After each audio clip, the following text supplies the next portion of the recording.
Bonjour à tous les amis, c'est le premier Consul Puzzle et aujourd'hui, une news de la plus haute importance géopolitique française. La première bataille des conifères vient de commencer. Ah oui, là, ça va swinguer.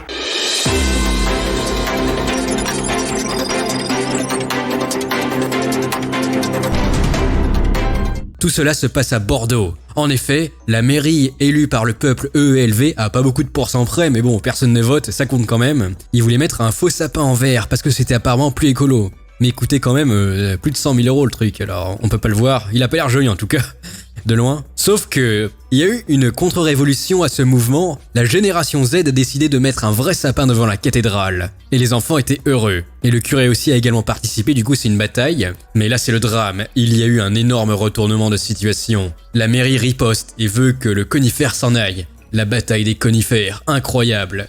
C'est vraiment de la géopolitique de qualité ici. Alors on va lire l'article. Alors déjà vous êtes pour qui? Pour le sapin en verre qui coûte une blinde ou alors le sapin normal, de toute façon qui pousse dans un endroit pour faire vivre je sais pas qui, pour faire vivre Sapin Man. Et en tout cas c'est épique. Alors on va regarder la vidéo après, ne vous en faites pas. C'est une trentaine de jeunes de génération Z qui ont installé un sapin. Nous défendons les traditions de Noël, nous voulons un vrai sapin. Mais par contre il a été installé sans autorisation. Et ça plaît pas à la mairie. Et là on voit Clément qui dit « Noël est de retour à Bordeaux, désolé Pierre. Mais tes fantasmes écologiques, on n'en peut plus. » La bataille du conifère, c'est parti, on va voir. Ah, on les voit, le conifère, oh grand conifère, oui, tu es là depuis le carbonifère en dépit d'eux. Je sais pas s'il était là au carbonifère, mais bon. Le conifère de l'ambiance, c'est le conifère de l'ambiance.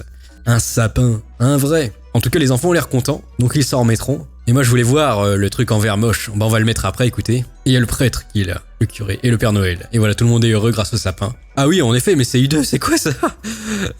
Sérieux, moi, ça me pique les yeux. On dirait une foreuse de diamants, mais c'est n'importe quoi. Le truc, ok, ça pourrait passer dans un mode pack de Minecraft, mais là c'est pas possible. Ça devrait être interdit par la Convention de Genève. On dirait une excroissance tyrannide, le truc, mais c'est plus possible. On dirait qu'on est sur une planète colonisée par les aliens, mais où ils sont? En tout cas, c'est peut-être une version remasterisée du Ploug, vous savez, de Paris. En tout cas, les progressistes sont barjots, mais c'est moche. En plus, ça coûte plus de 100 000 balles, ça fait mal. Qu'en pense l'élite de la nation? Cette histoire de zinzin. Faut que je parte de ce pays. Faux sapin hyper stylé. Un sapin coûtait environ 60 000 €. Mais le faux coûte 136 000 €. Mais il sera réutilisable à l'infini. Juste l'entretien. Mais par contre, quel a été le coût carbone du faux sapin? Parce que bon, pour construire du plastique...